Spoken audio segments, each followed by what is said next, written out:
নমস্কার বন্ধুরা, ভালোবাসার রান্নাঘরে সবাইকে স্বাগত জানাই। আজ আমি আলু দিয়ে প্যাকাল মাছের কষা বানাবো। রেসিপিটি ভালো লাগলে একটি লাইক, শেয়ার আর সাবস্ক্রাইব করে দেবার অনুরোধ রইল। প্রথমে আমি কড়াতে পরিমাণ মতন তেল দিয়ে দিলাম, আর তেল গরম হয়ে এলে ডুমো ডুমো করে কেটে রাখা আলু দিয়ে দিলাম। এরপর আলুতে পরিমাণ মতো নুন দিয়ে দিলাম আর হলুদ গুঁড়ো দিয়ে দিলাম। এবার আলুগুলোকে কিছুক্ষণের জন্য নেড়ে চেড়ে নেব, যতক্ষণ না আলু হালকা ভাজা হয়ে লাল লাল হয়ে আসে। এরপর আমি নুন হলুদ মাখানো প্যাকাল মাছগুলোকে আলুতে দিয়ে দিলাম। এবার আলুর সঙ্গে প্যাকাল মাছগুলোকেও কিছুক্ষণ নেড়ে চেড়ে ভেজে নেব। আর প্রায় 1.5 থেকে 2 মিনিটের মতন আলুর সাথে প্যাকাল মাছগুলোকেও কিছুক্ষণ নেড়ে চেড়ে ভেজে নেবার পরে আমি কড়া থেকে মাছ আর আলু একসাথে উঠিয়ে রেখে দিলাম। এরপর আমি মাছ ভাজার কড়াতে আবারও সামান্য একটু তেল দিয়ে দিলাম, আর তেল গরম হয়ে এলে একটি তেজপাতা আর থেতো করে রাখা একটা এলাচ আর খানিকটা দারচিনি ফোড়ন দিয়ে দিলাম। ফোড়নের খুব সুন্দর গন্ধ বেরোলে এবার আমি পেঁয়াজ কুচি দিয়ে দিলাম। এবার পেঁয়াজটাকেও কিছুক্ষণ নেড়ে চেড়ে ভেজে নেব, যতক্ষণ না পেঁয়াজটা হালকা লাল হয়ে ভাজা হয়ে আসে আর সামান্য একটু নরম হয়ে আসে।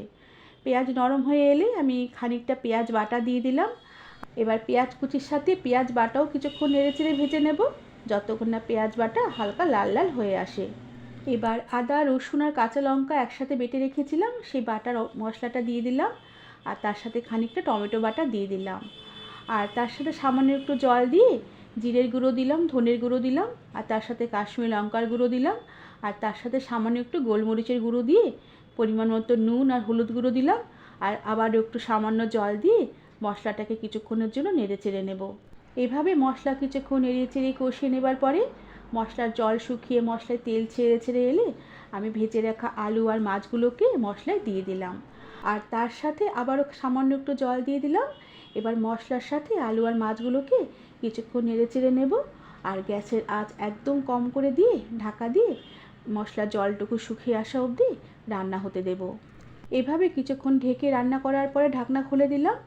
এবার মশলার জলটুকু বেশ অনেকটাই শুকিয়ে এসেছে। এবার আমি মাছ আর আলুগুলোকে আবারও কিছুক্ষণ নেড়ে চেড়ে কষিয়ে নেব, যতক্ষণ না মশলার তেলটুকু ছেড়ে আসে আর এই মশলা কষানোর খুব সুন্দর একটা গন্ধ বেরিয়ে আসে। ঢাকনা খুলে এভাবে আমি প্রায় 2 থেকে 3 মিনিটের মতন আলু সমেত মাছটাকে মশলার সাথে কষিয়ে নিয়েছি। মশলা কষানোর খুব সুন্দর একটা গন্ধ বেরোচ্ছে। এই সময় আমি পরিমাণ মতন ঝোলের জন্য জল দিয়ে দিলাম। এখানে আমি ঝোলের জন্য গরম জল ব্যবহার করেছি। এবার আমি আবারও কিছুক্ষণ নেড়ে চেড়ে নিয়ে গ্যাসের আঁচ কম করে দিয়ে ঢাকা দিয়ে মাছটাকে কিছুক্ষণের জন্য রান্না হতে দেব, যতক্ষণ না মাছের আলু সেদ্ধ হয়ে আসে। প্রায় মিনিট 5 মতন আমি এভাবে রান্না করে নিয়েছি। আলু বেশ খুব সুন্দরভাবে সেদ্ধ হয়ে গেছে।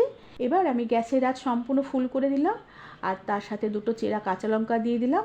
এবার ঝোলটা একটু সামান্য ফুটে শুকিয়ে আসলে আমি উপর থেকে বাটা গরম মশলা ছড়িয়ে দিয়ে বেশ ভালোভাবে মিশিয়ে নিয়ে গ্যাস বন্ধ করে দিয়ে ঢাকা দিয়ে রেখে কিছুক্ষণের জন্য স্ট্যান্ডিং টাইমে রেখে সার্ভ করে দিলাম। বন্ধুরা, আমার এই আলু দিয়ে প্যাকাল মাছের কষা রেসিপিটি তোমাদের কেমন লাগলো আমাকে তোমরা কমেন্ট করে জানাবে। আজ তাহলে আসি, পরে আবার একটি নতুন রেসিপি নিয়ে দেখা হবে। ধন্যবাদ বন্ধুরা।